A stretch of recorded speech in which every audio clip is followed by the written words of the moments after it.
And welcome, you're tuned in to the best in paranormal talk radio. Beyond the Darkness is on the air. I'm your host, Dave Schrader. Tomorrow, Ross Allison stops in with us. Oh, this is going to be fun. Make sure you bring the kids in for this episode, because tomorrow, possessed playthings, haunted toys is the topic on Beyond the Darkness. Yeah, it's going to be creepy, and we've gone deep to find a really creepy Theater of the Mind episode, so you're going to want to make sure you tune in and check that out. Now, Saturday, I'm also going to be hosting Coast to Coast AM, and I'd love for you all to check it out, join in. You loved when I had him on the show a couple weeks back here on Beyond the Darkness when we talked about the day Satan called.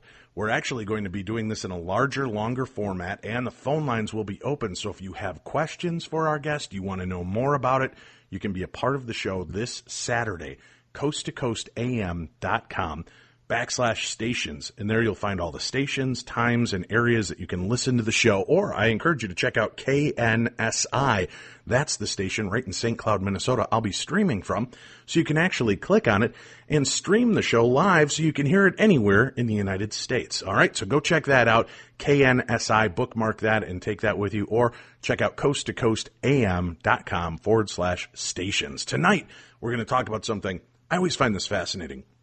You know, we spend so much time talking about alien cultures and cryptids and ghosts and the demonic realm, but I'm fascinated by the idea of lost civilizations, secret societies, all of these wonderful things that have taken place before. How did they come about? What happened to them? Some of them seem so far advanced technologically and just in the way that they were able to do things and get things done, and then to just be gone. And their secrets sometimes gone with them. Well, our guest is here this evening to share some information and insights on secret societies of lost civilizations. Richard Cassaro is our guest. He's an author. He's a researcher, a filmmaker.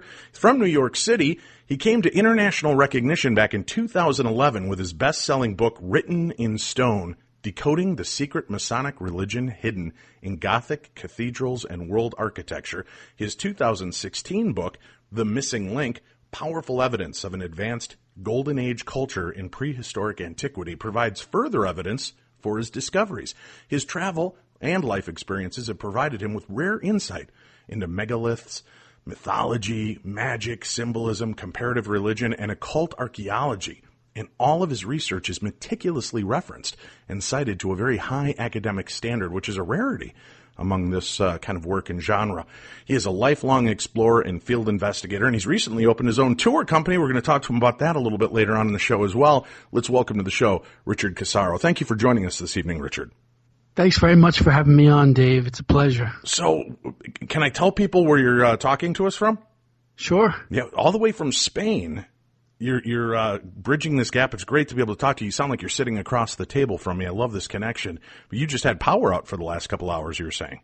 Yeah, just in the building, though, and it rarely happens. Oh, so, yeah. All right. What got you started into world travel and seeking the forbidden and hidden knowledge of all of these cultures and civilizations? Always been interested in mysteries ever since I was a kid. You know, started out with the Loch Ness Monster and, the Abominable Snowman and all this type of thing. And little by little, it just graduated up to Atlantis when I was more of a teenager. And that really made me very curious. I was also very interested in von Daniken's Chariots of the Gods, the idea that in antiquity that, ancient aliens were in touch with ancient peoples. And so just kind of kept going from there. Now that angle of it has been something that has really kind of tripped the imagination of the world. When you look at these cultures from around the world, the Aztecs, the Mayans, the Egyptians, and so much of their culture, so much of their design and building structures seem to mirror one another, yet they're worlds apart.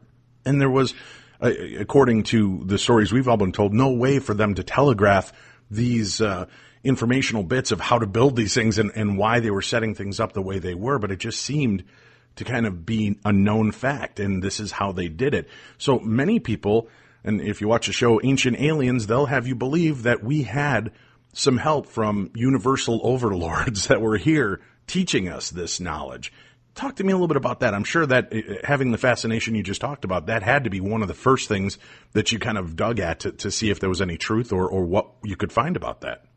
Absolutely. And in fact, I was interviewed on Ancient Aliens, a program in London about a month and a half ago in London. So, I started out really believing that, and I'm talking about, 30, 35 years ago, I really believed that, there were similarities among cultures on different sides of the Atlantic and Pacific Oceans. How do we explain that?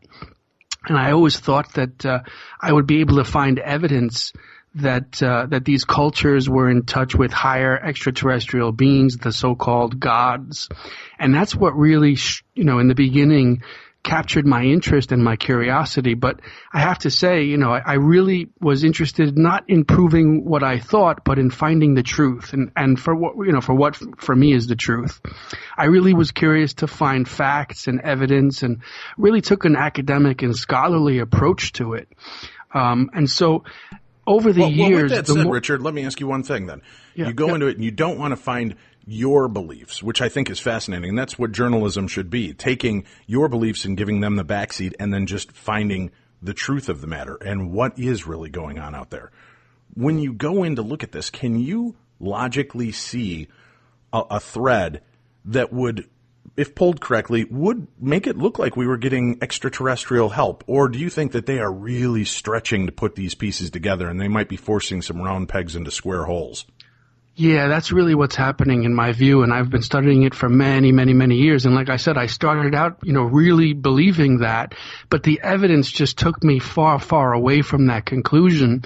What the evidence really shows is that all the ancient cultures did have the same religion or wisdom tradition. They had the same art and architecture and artifacts, and in my books I show that.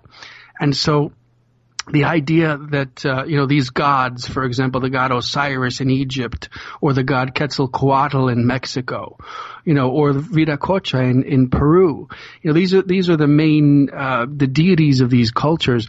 The idea that they were extraterrestrials just doesn't make sense. What the, traditions of these cultures really shows is that, it talks about who we are as spiritual beings rather than as extraterrestrials. It talks about the fact that we have a higher nature within us, a spiritual nature, a deity within us, which is who we really are.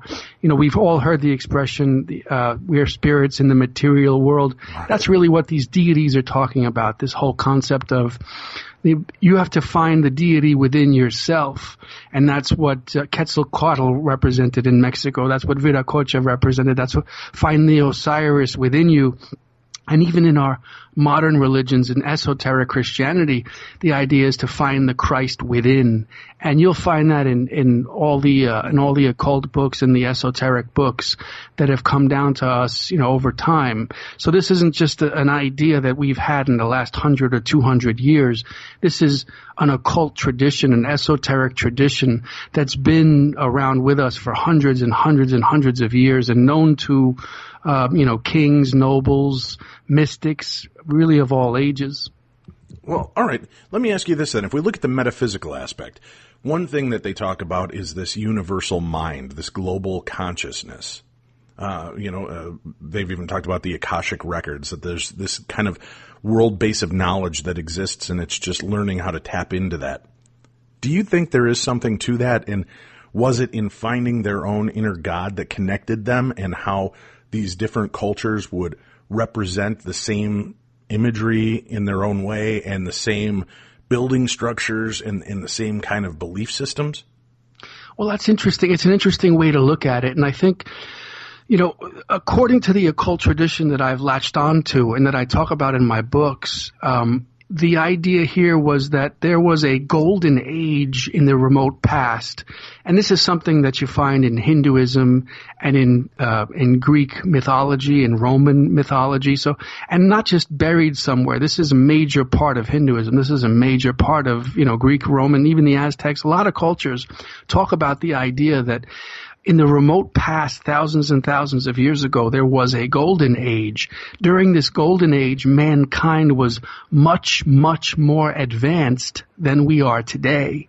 Much more. And not in a technical sense, not in the sense that we had, access to advanced machines. We were spiritually advanced. We had higher minds. We had stronger minds. We had, all kinds of powers related to that, powers of the third eye, sixth sense powers, that type of thing.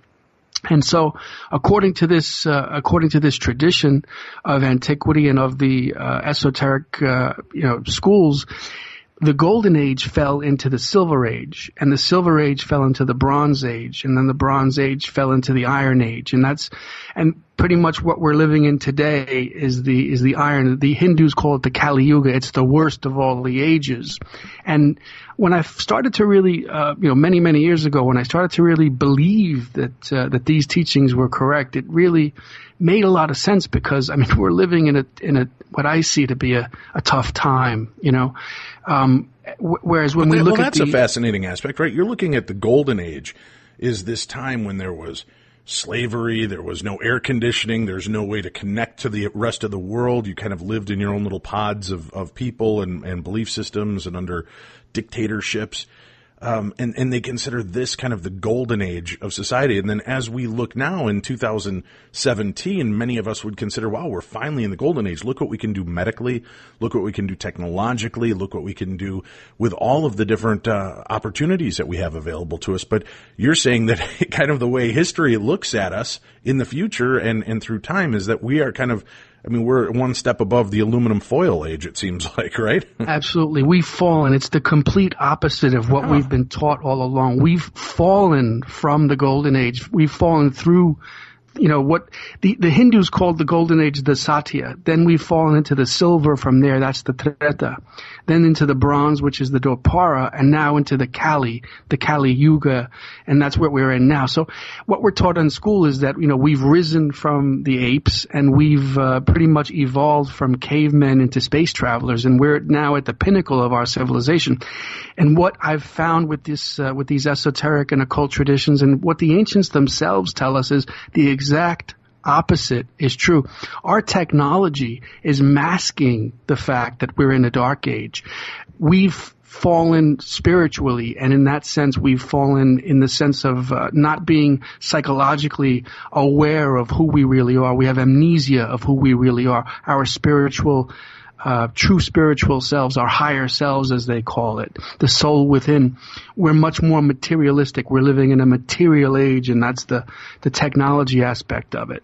And so, yeah, that's when I really started to believe that and see that, and started to look at ancient cultures, that's when all the similarities really emerged. And that's when I found that they all had this same wisdom tradition, and they expressed it with the same architecture, the same pyramids, the same mummies, the same corbel vault architecture. I found my own self personally, I found what I call the triptych temple and lots of other parallels. And these parallels show that during the Golden Age, or during one of the higher ages of the past, that there was a universal tradition that everybody followed. And that's pretty much the thrust of my research, and that's something that a lot of people today, it's hard for them to grasp, and it's hard for them to accept. And I understand that, like I said, because we've been taught one way, and to actually just let go of that paradigm and see things a completely different way is very hard for most people. You said that you believe that they're pulling strings and trying to force round pegs into square holes when they're coming to things like the alien interference and that, but yet there are these strange hieroglyphs that are seen all around the world, and I don't even know if that's really the right term in the other cultures, pictograms and other things that seem to show very similar bird-like creatures or gods that have come down and interacted with the people. What exactly do you think these are? Are these fables? Are they representations of ideals, or are they structured, formal teachings of this is what happened? Yeah, I don't completely count out the idea that we've been visited by extraterrestrials, or even the idea, which most people don't really talk about, the idea that we have sort of a relative on this planet that's from this planet that we just don't know about, that keeps themselves hidden from us. I mean, there's so many possibilities, but the idea here is that what you're saying, the things that you're referencing, I think it's very possible that ancient peoples had contacts and had, but not to the point where that they were the gods, that they were the ones who created all the civilization, that they're the ones leading, and I mean, it just gets way out of hand at that point. So, I don't discount the idea that there's been contacts and that there's, crazy, wacky things happening in the world. And I think that there definitely is, angels, what we call angelic beings, demons, that type of thing.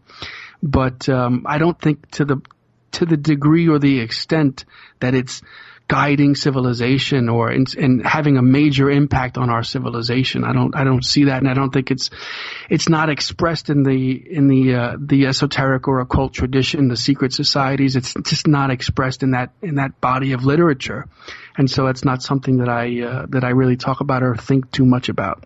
I know a few days ago we did an episode on forbidden knowledge of the supernatural, and we talk about, even in Christianity, that the story of God that we get is most likely not the right story. Do you see in all of these different cultures and subcultures, what is the need? If we truly have this divinity within, why do we all feel the need to create a god or a godlike structure above us to rule over us or to follow by? Why do you think that, that exists in all of these different realms? Well, in the Western and the Eastern, you have the Eastern religions of Hinduism, Buddhism, Taoism, and those types of religions where the idea is that the God is within. We are the God. We are the divinity. We have the divinity within ourselves. We have the spark within, and we are all powerful, all knowing already. We're the spirit. We're the soul. We're the higher self, and that's exactly what the esoteric and occult tradition teaches. In the West, however, starting with the biblical tradition, Judaism and then Christianity and then Islam, they take the God within and they push it out. They push it outside and they say, you don't have that divinity within. That divinity is external to you. And so that's the major, major difference between the Eastern religions and the Western religions, and it's a massive difference because it changes everything. The idea among, in the research that I've studied, in the occult tradition that I've studied, the whole reason for it is because what an easy way it is to control masses and masses of people by saying, hey, you were born in sin. There's a God up above, and the only way that you can be redeemed of your sin is through the church, through us. And so, follow what we say. We're the authority, and submit to us. And they pretty much did that for the past 2,000 years. That's the legacy of Christianity with the Inquisition and all the different groups, etc. And so that's the reason, in my opinion, and that's what the research shows, that they externalize the deity. That it's a very easy way to control a lot of people and make them do what you say. You mentioned at the beginning of our conversation Atlantis, and that's something that's really kind of been a cool idea and imagery and story. But again, they track the story to Plato, and that he is the one that spoke of this. Now, it sounds like he's the father of Atlantis because he was the one that spoke of this story. But if this culture and society existed, why was Plato the only one describing it? Or was it other people did and other people talked about it, but nobody had the notoriety of Plato? Well, a lot of the Greeks talked about Atlantis. Plato was the most famous, but as I say in my books, there was Crantor, there was Proclus, Zoticus, Posidonius, Strabor, and several others, Greeks, Romans. They talked about Atlantis, and so it wasn't just Plato. It was more common than most people realized, this concept of Atlantis. And so, for many years when I was younger, I thought Atlantis was just a myth, just a metaphor, just an idea to convey the concept of the Golden Age. But probably for the last 15, 20 years, I've really believed that there really was, that he really was clued in. He had keyed into a real truth. And that's the reason for these parallels among ancient civilizations because there was a mother culture. The first cultures, the cultures that we call the first cultures, the pyramid cultures, what I call the pyramid cultures, the Aztecs, the Maya, the Olmecs in Mexico, the Inca and pre-Inca in Peru, the Egyptians, the Chinese, the Hindus, the ancient Europeans. They all really had the same wisdom tradition. And to me, what's very clear is that they were all children of the same mother culture. And that story is remembered in different ways. The flood myth, the concept of the Tower of Babel, where the confusing of the tongues. It's really also conveyed through the esoteric and occult tradition. It's just there. You see it through the different philosophers and writers on down through the ages. It's a very accepted concept in the esoteric tradition. It's been even accepted in academia. The Victorian scholars of the 1800s believed in it. And up until probably about 1930, 1940, which is not too long ago, scholars believed in Atlantis. A lot of archaeologists believed in Atlantis, and they found evidence for it. And, not just the crazy, wacky scholars or the fringe scholars, real scholars, the real deal scholars, they believed in it. So it's only really the past 50, 60 years that academia basically says, look, there's no evidence for it because we can't find an island anywhere in the Atlantic Ocean where it's said to have existed. That's their main claim. But the idea that my research follows is that, look at the similarities among ancient cultures. I've found the same religion, I've found the same architecture, and I've, pushed the argument much, much further along because I've found things that nobody else has, which I've published in my research, in my books. You would think at this point, with the abilities that we have to map the Earth and see below the water and all of this, there would be some kind of real academic evidence to prove that Atlantis or civilizations like that existed.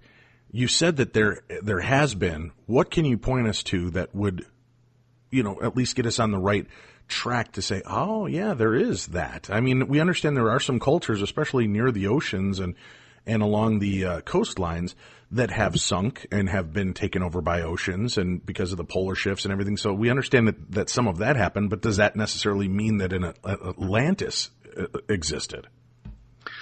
It's tough to say because I'm not really looking for the actual physical evidence. I don't think there will ever be found. I don't think any physical evidence will ever be found. I think that the cataclysm or the catastrophe, whatever it was that had wiped out Atlantis or the mother culture, the golden age culture, was so severe that no traces of it remain.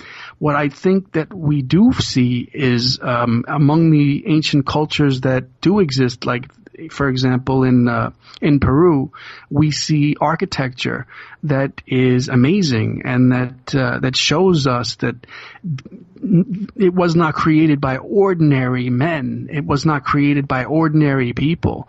That the stonemasons who created those structures had something that stonemasons today just don't have. People today, they were in touch with powers that people today just don't have, and we see that all over the world. But then you've got these rich secret societies like the Masons that have the claim to have been there since the beginning of time. Why has this knowledge not been carried forth? Well, it has. It has been carried forth. It's been carried forth through the Freemasons. And that's something that I talk about in my book, Written in Stone. The concept here is that all the ancient structures in the world that today a lot of researchers, not just myself, a lot of other researchers are pointing to and saying, hey, this is advanced stuff. The Great Pyramid of Egypt, even the other pyramids, it's not just the Great Pyramid. There's a lot more pyramids there that are just as amazing. The polygonal and Cyclopean ruins in Peru, the Cyclopean ruins across Europe. There's tremendous advanced stone ruins built in stone that show us that there was an ancient tradition of stone masonry. And in modern Freemasonry and the concepts that we've inherited in Freemasonry, they talk about the idea of the ancients had higher powers. They had access to the higher powers. It's a very simple concept. The modern Masonic symbol, the most important Masonic symbol, or one of the most important, is the third eye. That's the all-seeing eye. A lot of people confuse it. They say, oh, it's the eye of God. Not the eye of God at all. It's the third eye. The reason why it's in the triangle like that is because it goes back to the ancient Hindu concept of Ida, Pingala, and Sushumna, which is how you awaken the third eye. You balance the two, and then the third one grows out of the balance. And so the eye in the triangle which is the Masonic symbol, is the third eye. It's really impossible. Once you've done the research, once you've seen it, it's impossible to refute. And so what I've found is that the Freemasons who have this symbol of the third eye, and by the way, it's just not the third eye, it's all the Masonic symbols. They all work together. They all fit together like pieces of a jigsaw puzzle. What they show is that the modern movement of Freemasonry has or is putting forth symbolism that shows how we moderns can get back in touch with the higher self, how we can tap higher powers, sixth sense powers, how we can awaken the third eye, and really, find something within our nature that is a much higher aspect of ourselves. And that's how they did it. That's how the ancient peoples did it. That's why they created those monuments that today we look at and we say, geez, look like aliens built it. It wasn't aliens. It was men, but a higher form of man. Plato talks about it. The Greeks talked about it. Hindus have a dot on the forehead, which is symbolic of the third eye. The concept, according to the occult tradition, the concept is that during the Golden Age, man was much more in touch with his third eye. And slowly as the Golden Age fell into the Silver and kept falling, this organ started to close up, we started to have less contact with this organ. Now, I'm not saying that people had an actual third eye on the forehead, although I think anything is possible. But the way I look at it is we just had a much higher, we were much more in touch with our true nature, and we were able to see with the third eye. We were able to see that true nature, that divinity within ourselves using the third eye. The two eyes see outward at the material world. The third eye sees inward and sees the divinity within, sees the God within, the soul within. Hindus, when you walk into the home of a Hindu, they put their hands together in prayer and they bow to you. Why? Because they're bowing to the God that's within you. That's who you really are. Joseph Campbell talked about that, the mythologist of the 20th century. A lot of people, Carl Jung, a lot of people talked about this, and they were really top of the line researchers. It's not a fringe or any type of an alternative. This is it. This is history. This is the real deal. I like that idea that this existed, that we had this kind of oneness, this all-knowing and kind of connected third eye and abilities to do these things when we weren't getting in our own way. I guess what I have a hard time understanding is, how do we go from such an advanced culture? How do we go from this ability to do miraculous things with limited capabilities of the time to where we're at now? And there seems to be this huge drop off, even though technologically and medically we've advanced in these other areas. Why is it that this other ability became a recessive gene? We'll discuss that more with our guest, Richard Cassaro, as we continue the show this afternoon. And we got to take a quick break. We'll come back. We've got more. We got to talk about these lost civilizations. We've got to get some more answers because, again, there are so many different fascinating angles on this, and we haven't even scratched the surface. We'll do that when we return right here on Beyond the Darkness.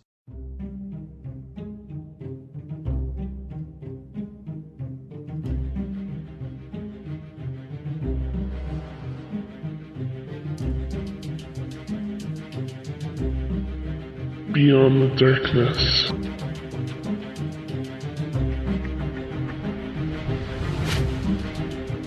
All right, we're back here on Beyond the Darkness.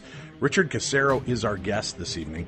He's an author, researcher, and filmmaker from New York City. He's currently in Spain. We're going to talk to him a little bit later on in the show. Why is he in Spain? What has he uncovered? And we'll discuss that. It's very fascinating stuff. But today we're talking about Secret societies of lost civilizations. Where did this knowledge go? Where did it come from to begin with? And how long did it take us to get there? So we'll discuss this and more as the show progresses. Let me start off there, Richard, just so we can kind of launch back in and bring people up to speed. We hear about this golden age when they were doing this and they had this kind of understanding. How long did it take them from knuckle dragging, dinosaur riding people to to this golden age culture? See, I don't see it like that. According to the tradition that I've latched onto, as I said before, this is just something where the further back in time you look, the more advanced civilization is. And we see that in the ruins. I mean, look at the Great Pyramid of Egypt. There's so much mathematics encoded into it, and just standing there in front of it, you could see that it's just something that doesn't look man-made. I mean, you've heard so many people saying that they believe aliens built it, and there's a reason for that, because the thing looks futuristic. And believe me, I mean, standing inside of it is even more amazing. So, and again, not just the Great Pyramid, but lots of other pyramids in Egypt and lots of other structures across the world. So I don't see it where there was, a barbaric age that evolved into the Stone Age, although that's what the teachings say. I mean, the way I research it is I see the monuments that we have in front of us today, and I see them stretching back probably to the Golden Age, or if not the Golden, then perhaps a more recent age, but definitely an age when men was more advanced than we are today. So I don't, that's the extent of what my research. That's the way I look at it. Instead of seeing the ancients as dumb or cave people or anything like that, I don't see that at all. Look at in Peru, they had brain surgery, trepanation they called it, and the people lived, and the bone grew back. I mean, how do you explain that? That's not a primitive people. That's a futuristic people. There's a lot in Peru, actually, that I could point to. A lot in every civilization that we can point to. But the most important part, the most powerful things that we can find are the stone monuments that they left behind, the dolmens, the aqueducts, the pyramids, the Cyclopean ruins. They're all over the world. And this is what we look at, and this is what we see, and this is why I say that we've fallen from this time. We've not evolved forward. We've fallen. You've looked at a lot of the similarities, and we've briefly touched on those in the beginning segments of the show. But have there been a few common threads that really stand out to you regarding all of these different cultures from around the world, and what would those be? Yeah, well, when I was in my late teens and 20s, I had started contacting scholars about what I believed were the similarities. I started to find similarities that nobody else really saw. They were minor similarities, but, I was talking to museum curators, I was talking to professors, and I would attend lectures and that type of thing. I was starting to really get interested. But, they said, well, why are you interested in these similarities? And I'd say, well, at first I thought it was because aliens were in contact with different peoples around the world. They would roll their eyes at that. And then I would say, but lately I'm really starting to think that there was a kind of a mother culture in the remote past, and that these similarities are evidence or remnants of this mother culture, and that the cultures that we see as the world's first cultures, the so-called pyramid cultures, they are the children of this mother culture. They rolled their eyes at that as well, and I would say, well, why? I don't get it. I don't understand what is so bad about that. Well, there's no evidence for it. And I thought, well, that's my job then. My job is to find evidence for that. And that's when I really started to travel in earnest and look around the world for these things. I went everywhere that I could possibly go. I went to Egypt, I went to Peru, Mexico, through Europe, etc. And what I found was what I think is the most incredible evidence for the existence of a mother culture, and that's the triptych temple. That's it's featured in my book Written in Stone. What it is basically is it's a discovery of the fact that the ancient pyramid cultures all built the same temples. And these temples are 3-door temples. And if you Google, listeners out there would Google it, triptych temples, TRIPTYCH temples. There's a meme or however you say that word. There's a meme out that's from my work. It's from my book. A lot of people have seen it.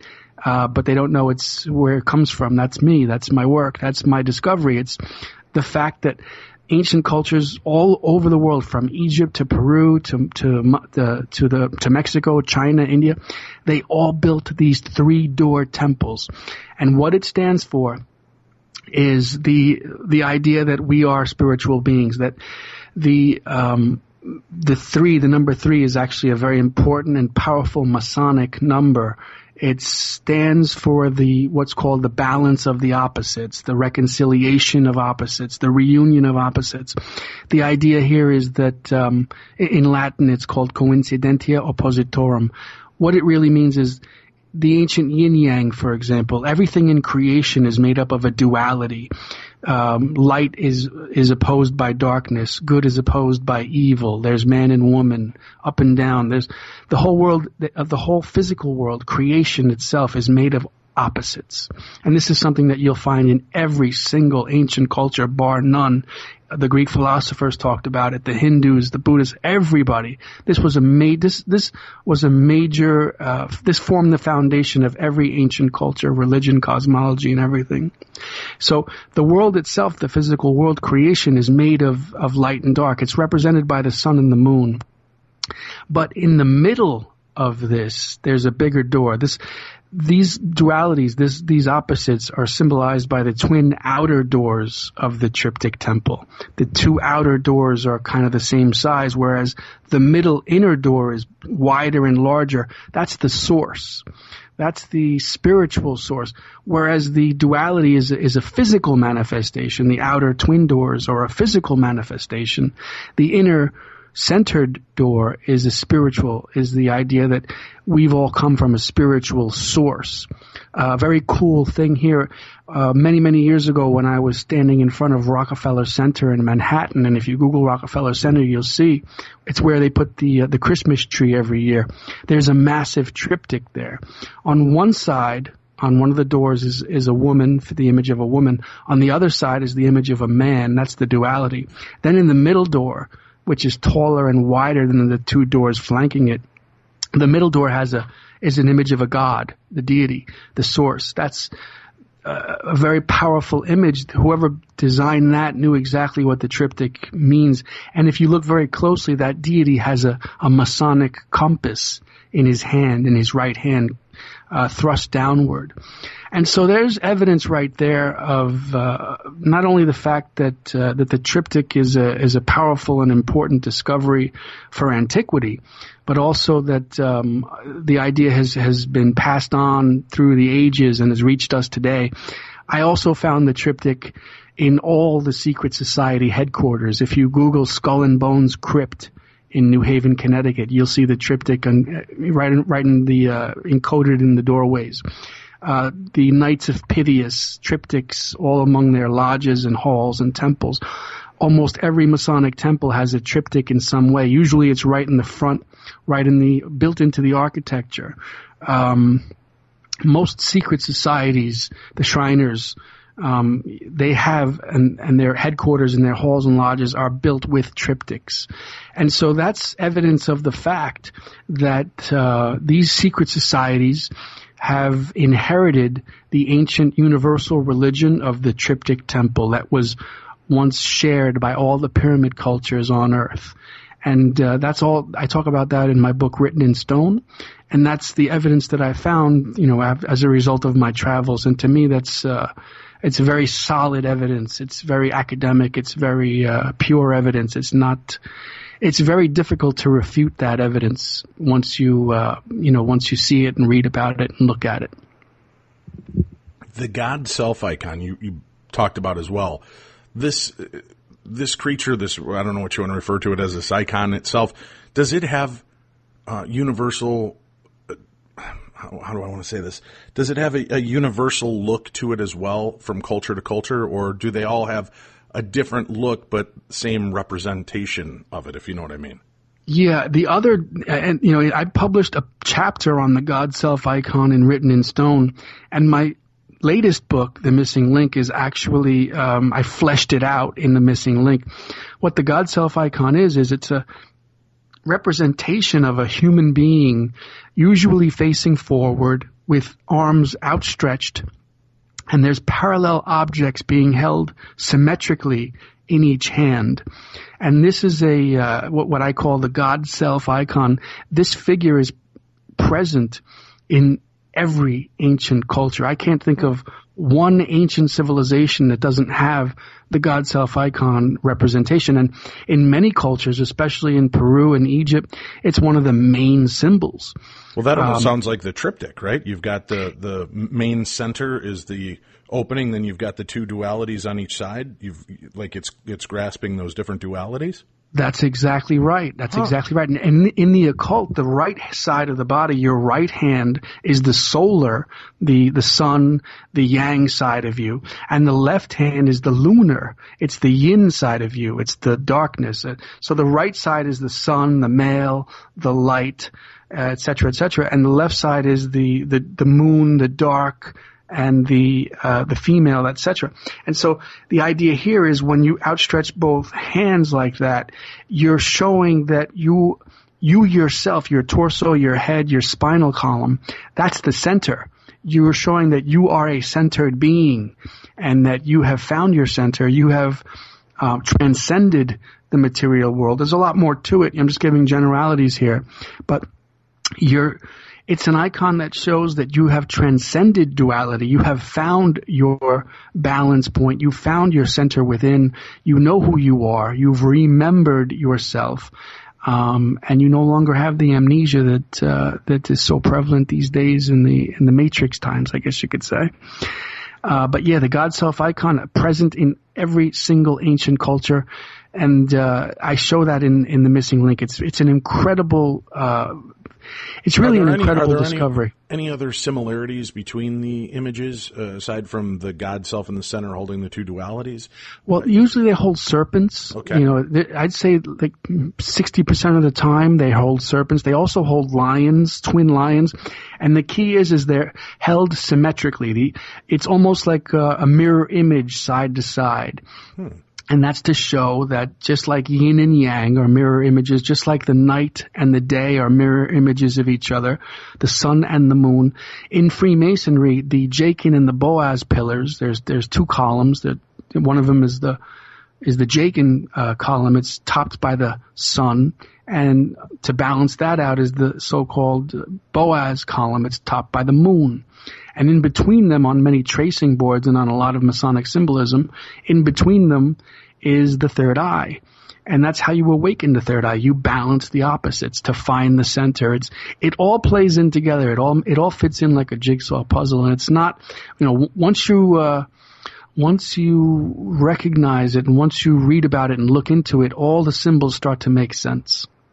It's funny you mentioned that some of these gods will hold serpents, yet in Christianity, in our realm, the serpent kind of denotes evil or forbidden information, forbidden knowledge. Where do you think that jumped the track? How did it go from being an image of power and an image of duality to an image of evil? Right. Yeah. Well, a lot of the symbols were taken and just the nature religions use the serpent. Okay, well, we'll make it the worst possible symbol that there is. It's twisted around in the West. And that's something, it's a touchy subject, I know, and I don't like to get too deeply into it because I don't want to, my nature is just, I don't want to be combative with Christians and that type of thing. But if you really study it, and I would recommend the works of Gerald Massey, Alvin Boyd Kuhn. These are two scholars in the 20th century that did a tremendous amount of research into this, along with many others. They showed that Christianity is just it's very close to what this ancient religion taught, except that the teachings are inside out. There isn't just one Christ in the world.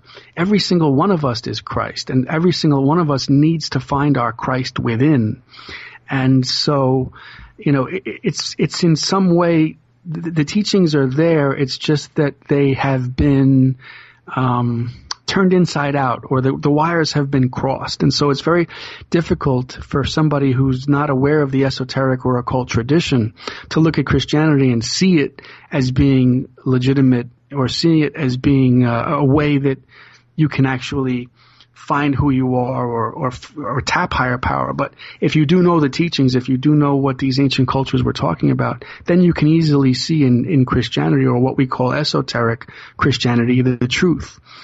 And real quick, what I wanted to say is there's a Masonic symbol. Actually, it's an alchemical symbol. It's called the rebis, R-E-B-I-S.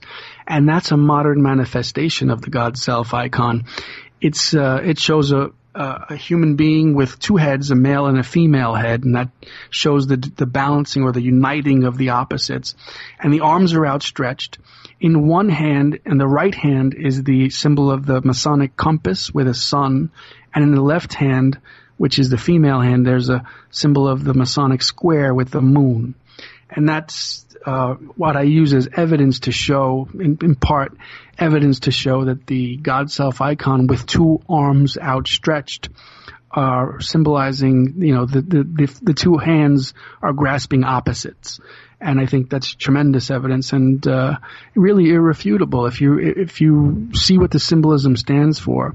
And it's not me inventing what the symbols stand for. It's me reading up on what the symbols stand for, reading the works of, past occult scholars and Aleister Crowley, Dion Fortune, Helena Blavatsky, Manly Hall, Alan Watts. The list goes on and on. They all talked about the same thing, these same concepts.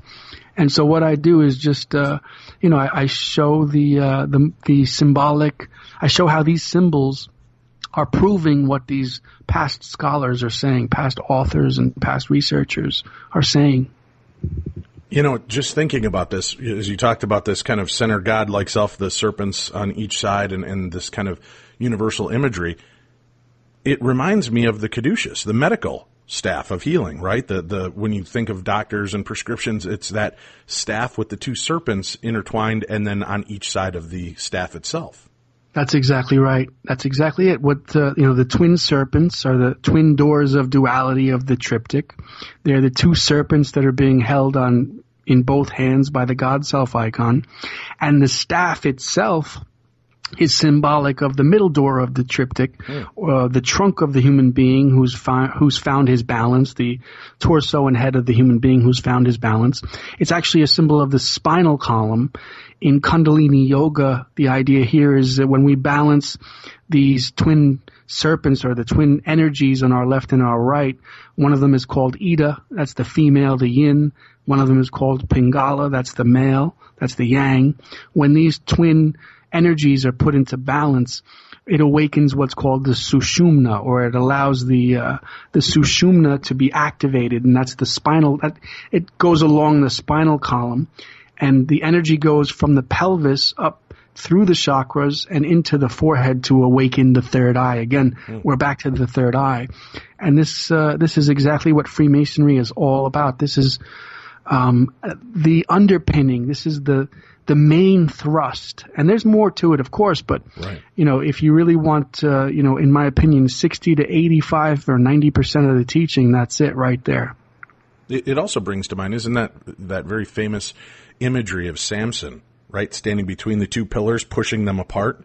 Yep, that's it. Yep. There it is right there. Right. Yeah. Gosh, just the way that now you start opening these things up and it creates this whole onslaught of imagery that I think many of us have looked past. And it's kind of cool, folks. Go out. Now, when you're out exploring the world and you're seeing historic buildings and locations, start looking for this imagery because I think that's a really cool aspect of what you're out doing and seeing for yourself. You're putting yourself into these perspectives of history, and you're able to start seeing the commonalities between all of them. Talking about commonalities and the way all of these different systems look and work together, when you look into their societies, do they also have common beliefs on things like talk of the afterlife, ghosts and dying, things like that? Well, the whole concept of dying is the same. I mean, look at the Egyptians, for example. Egyptologists will say that they were preoccupied with death. It's the exact opposite is true. They were preoccupied with the eternal life within themselves, which they symbolized with the Ankh cross. That's the cross that looks like the crucifix, except it has a little loop on top. That was one of the main symbols of ancient Egypt, and what it stood for was not just life, but eternal life. A lot of people think it just stands for life, like the life that we're living now. No, that's not right. The ancients saw our lives really as death.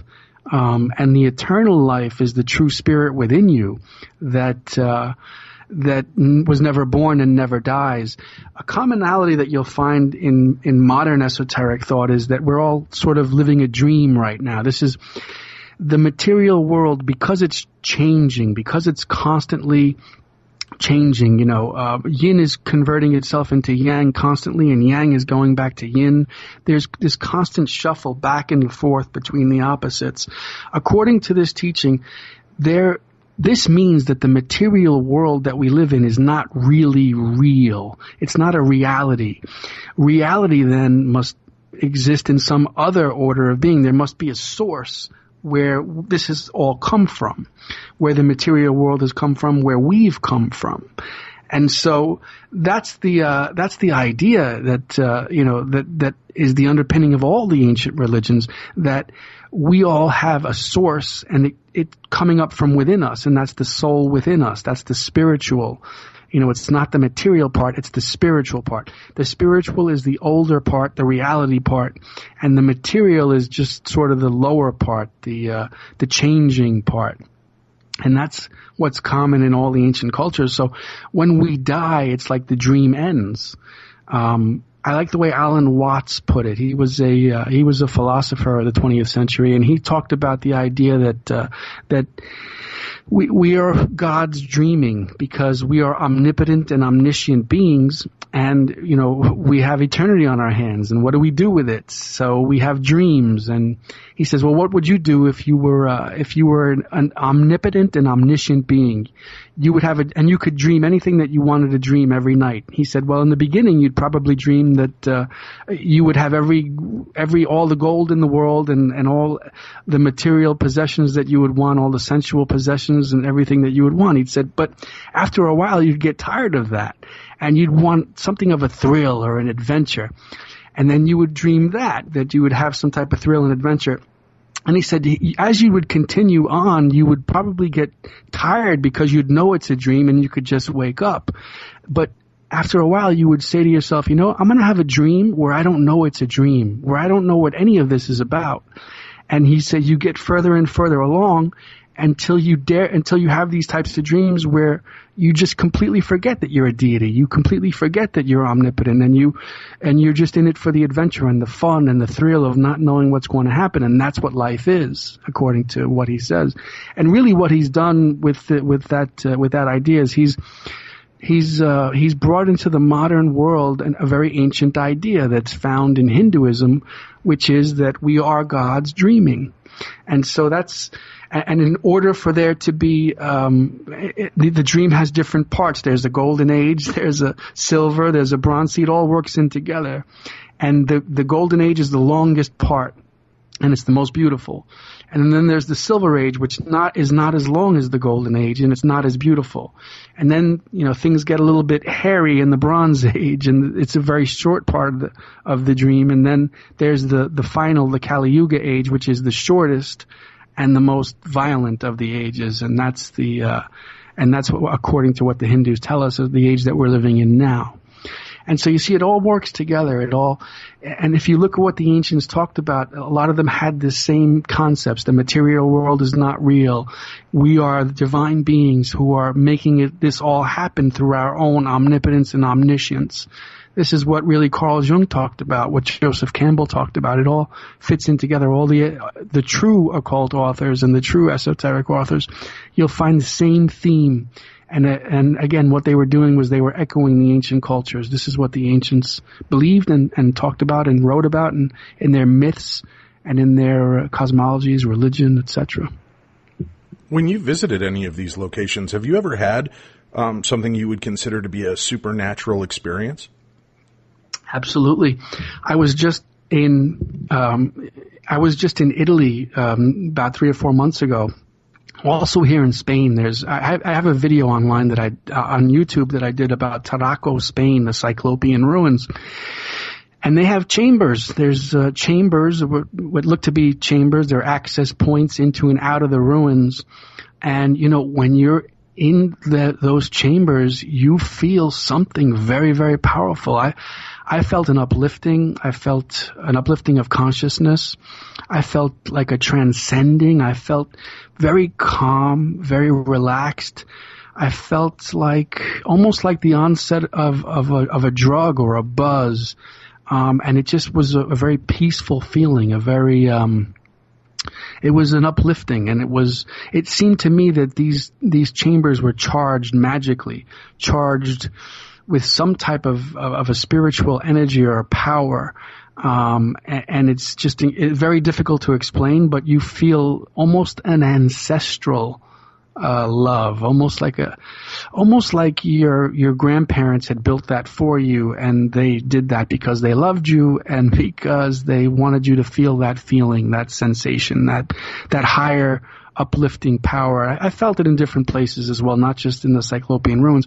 Inside the pyramids in Egypt, you get a strong feeling. If you're awake to it, you feel the same type of an uplifting feeling. And there's a lot of researchers who are talking about the reasons why that is, and they say it's because of the stone and the way the stone interacts with our blood and the magnets and this type of thing. I'm interested in that. I don't really see it. If I can't really find a scientific or I can't really back it up with I can't really. I haven't seen any way that I could actually read that. Well, what about ley lines? Ley lines is something that a lot of different researchers and belief systems have. When you look at maps of the locations of these ruins and these pyramids and places, do they fall in any kind of logistical pattern that you can look at? Or again, do you feel that a lot of people are forcing that to align to something they're trying to create? I see both. I see it getting blown out of proportion in a massive way, but you know what? There is some evidence for it, and so I do believe it. I just think it's, a lot of people hype it up too much, and like you say, they force it, and I totally disagree with that. I don't like that because I think we should stick to the facts, and I think we'd be better off rather than hyping something up just to get people over to a website or a YouTube channel. And, I just don't like that type of research. But there is evidence. I mean, there is definitely evidence that the ley lines do exist, that ancient cultures built structures along ley lines, and that they did that because, these lines were charged magically, energetically, and that human beings could use this magic and energy through meditation and through contemplation even while they're on the ley lines. And so there is something to it, and I do believe it. It's just, I think, like you said, it's just been blown way out of proportion. All right, now you've talked about this and brought it up a few times, the Cyclopean ruins. And this is part of why you're in Spain currently, correct? Yeah, the Cyclopean ruins for me are what I believe is what I'm going to be talking and researching about for at least the next 2 years. There are a number of what are called Cyclopean cities. One of them, I did a video on YouTube called Atlantis Ruins in Spain with a question mark. And the reason I titled it that is because when you see these ruins, they don't look human. That's just a very pointed way to say it, but they don't look like they were built by, according to what scholars say, they were built by the Romans. That's completely impossible. The Romans didn't build that type of architecture. I actually lived in Rome many years ago. I used to walk. I did nothing for 3-4 months but walk around the city, take photographs, study the architecture. I've never seen any type of architecture like that in Rome. The Romans just didn't build that way. According to what the ancients told us, there were a group of giants in past history. And by giants, we don't know what that really means. It could mean, 7 foot tall, 8 foot tall. It could mean spiritual giants. It doesn't necessarily have to mean that they were, 12 feet or whatever it is. But according to what the ancient Greeks philosophers told us and historians and classicists, the reason why they're called Cyclopean ruins is because there was, in ancient times, a group of giants that built them. And these giants had what's called the Cyclopean eye. It's a third eye in the center of the forehead. And again, we don't know if they meant that actually physically, or if, again, it was a type of an analogy that these were enlightened beings, the shining ones, or the enlightened ones, or the powerful ones. And so across Europe, we have what these scholars, what these ancient historians called Cyclopian cities. They exist in Spain. There's one in Spain that I know of. There are several in Italy, and there are also in Greece and in other parts of Europe. And the reason why I'm actually living in Spain right now is because I'm studying these and I'm writing a book about them, and I'm also creating a documentary film on them. And I believe very wholeheartedly, and I've found evidence for the fact that these Cyclopean cities were built by very, very advanced stone masons, not the Romans, definitely not. And they were much, much older than the Romans. The Cyclopean cities, in my opinion, go back several thousand years before the Romans. I think the more I'm studying it, the more I'm starting to realize that the Cyclopean ruins are really the smoking gun of the fact that man was much more advanced in antiquity, and man at one point built these ruins, or built these so-called cities, and left their fingerprints of a higher advancement in these ruins. One other thing that's very interesting is these Cyclopean cities are walled in, and they're usually in inaccessible locations. Sometimes, for example, they're at high altitudes. Sometimes they're in the middle of a body of water. And the reason for that, it seems, is because these beings, these Cyclopean beings, whatever they were, Cyclopean men, Cyclopean stonemasons, wanted to keep the rest of the population out. It almost seems like, and I don't want to say this as though I truly believe it, but I mean, it really shows to me that, and the reason why I call my documentary Atlantis Ruins in Europe with a question mark is, it almost seems like these beings were being hunted or trying to keep themselves safe by creating these walled-in cities. And the walls are massive, and they're built with massive stones, boulder-like stones. Are we finding any kind of remains of the inhabitants of these areas? No. And, that's another thing that I've started to look into, and with very, very little success. But what we do find is that their art and their art and their architecture, the people who came after them, the Etruscans, the Romans, the Greeks, they learned from the Cyclops. They looked at the Cyclops as their forefathers. And so their symbolism became their symbolism. And, we find very powerful imagery from their ancestors, from their forefathers. And I talk about that in The Missing Link a little bit. I don't want to get too far into it on air, because it's very difficult to grasp these ideas without really seeing the art itself and showing the connection. But the actual Cyclopean ruins are tremendously advanced. I'm blown away by, first of all, the number of monuments that are left, how highly advanced they are, that the fact that these monuments look like they're several thousand years old, and yet they're still in pristine condition in many cases. There's evidence that I've found and that I have on video that I'll be putting forth in my documentaries that shows physically how advanced these ruins are. And, it's just being in them as well. This isn't really something that's scientific, but as I said before, sitting in these chambers, walking through these chambers, contemplating, meditating, etc., you feel some very strong power there. The people that put together these ruins were unbelievably advanced, and in my opinion, they were, if not Golden Age people themselves, then at least Silver Age, or in some way remnants of the Golden Age. Now that you're working on that, and you said that's kind of your focus for the next 2 years, do you have kind of a map out for where you want to go next and what interests you, or are you kind of coming to the end of the trail on the ancient civilization map? No, definitely not. There's so much more that I want to do, and I'm still finding pretty big discoveries, connections among cultures that scholars insist are unrelated. I've found there's a lot of leads in the direction that I want to go into. I just don't talk about it too much on my website or on my social media pages.